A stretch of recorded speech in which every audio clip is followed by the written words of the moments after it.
O ensino fundamental passou a ser designado a partir da atual Lei de Diretrizes e Bases da Educação Nacional, conhecida como LDB, na Lei nº 9.394, do ano de 1996, onde, junto com a educação infantil e o ensino médio, compõe a educação básica. A universalização do ensino é garantir ele para todos. Refletindo sobre a mesma, sabemos que ela tem sido muito defendida e colocada como meta em países em desenvolvimento. No Brasil, a busca pela universalização do ensino obrigatório formou algumas políticas educacionais, garantindo o direito constitucional à educação pública e com qualidade para todos. Passando também por diversas reformas, desde 1990, focando no ensino fundamental e visando sua universalização e melhoria. A Constituição Federal de 1988, como direito de todos e dever do Estado, possibilita a todos os brasileiros cursar uma escola com boas condições de funcionamento e de competência educacional, que lhes permite identificar e reivindicar a escola de qualidade comum, de direito de todos os cidadãos. A obrigatoriedade do ensino fundamental, para além de impor que os pais ou responsáveis, que na maioria das vezes são pobres, matriculem seus filhos nas escolas, exige que o poder público, ao garantir o direito de todos à escola, seja responsabilizado por sua oferta regular, seja do âmbito estadual ou municipal. Em 1985, tivemos o Programa Nacional do Livro Didático, PNLD, que buscava a socialização e universalização do ensino por meio da seleção, aquisição e distribuição gratuita de livros didáticos para todos os alunos matriculados no ensino fundamental de todo o país.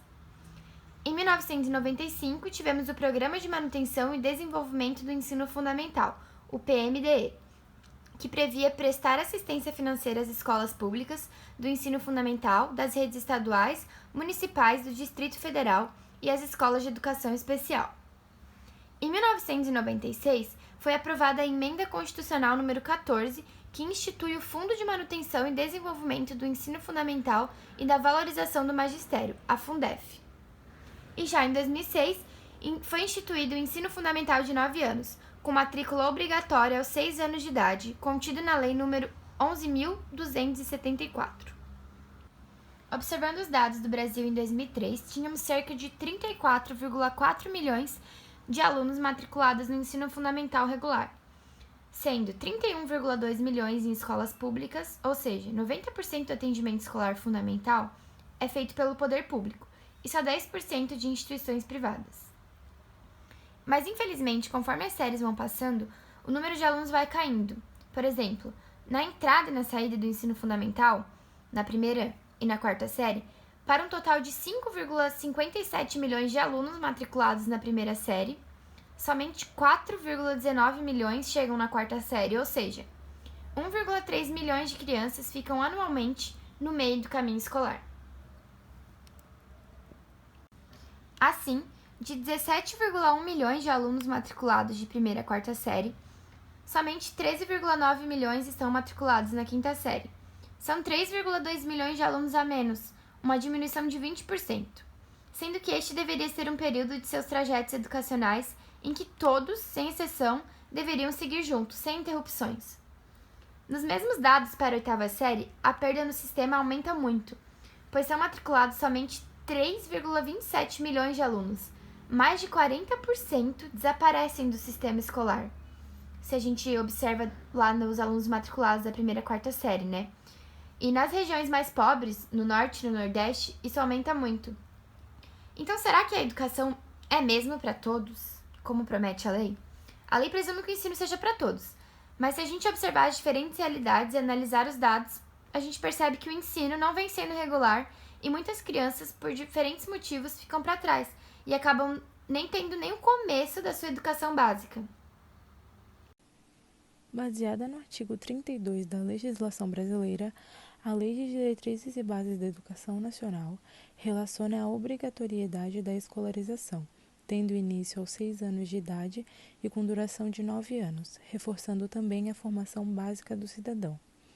Segundo o documento oficial regulamentado, exibido na seção 3 da LBD, com enfoque no ensino fundamental, são relacionados 4 aspectos básicos para esta formação. São eles: capacidade de aprender mediante o domínio da leitura, da escrita e do cálculo, compreensão do ambiente, tendo acesso à informação política, tecnológica, artística e social, desenvolver a capacidade de aprendizagem e relacionar os vínculos familiares, solidariedade e tolerância à formação da criança. A educação física como componente curricular sempre foi pauta de muitos debates a respeito do ensino escolar. Na maior parte dos casos, as discussões permeiam as reflexões sobre qual seria o campo de conhecimento da educação física, sobre a legitimação da mesma como disciplina obrigatória e sua importância na formação do cidadão. Ao que consta na Lei de Diretrizes e Bases da Educação Nacional, a educação física na legislação educacional brasileira atual é tratada no parágrafo 3º do artigo 26 da LBD, Lei Federal nº 9.394, de 20 de dezembro de 1996, em que está amparada, portanto, ocupa lugar na escola, com aspecto legal.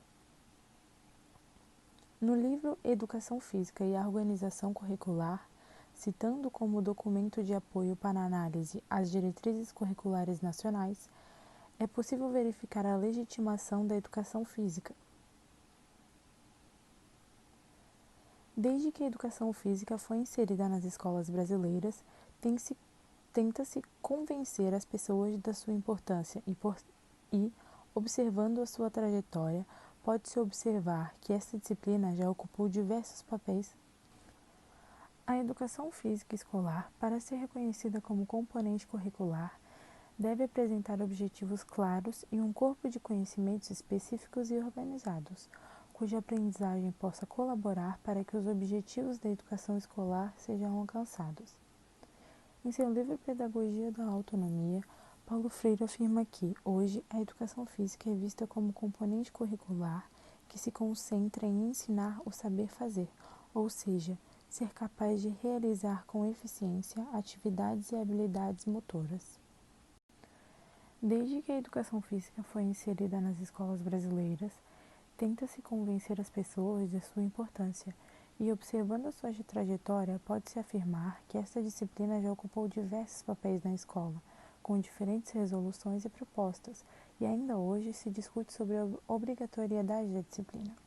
Em virtude dos fatos mencionados, o amparo da educação física escolar pela legislação não deve ser considerado como suficiente para a eficiência da disciplina nas escolas.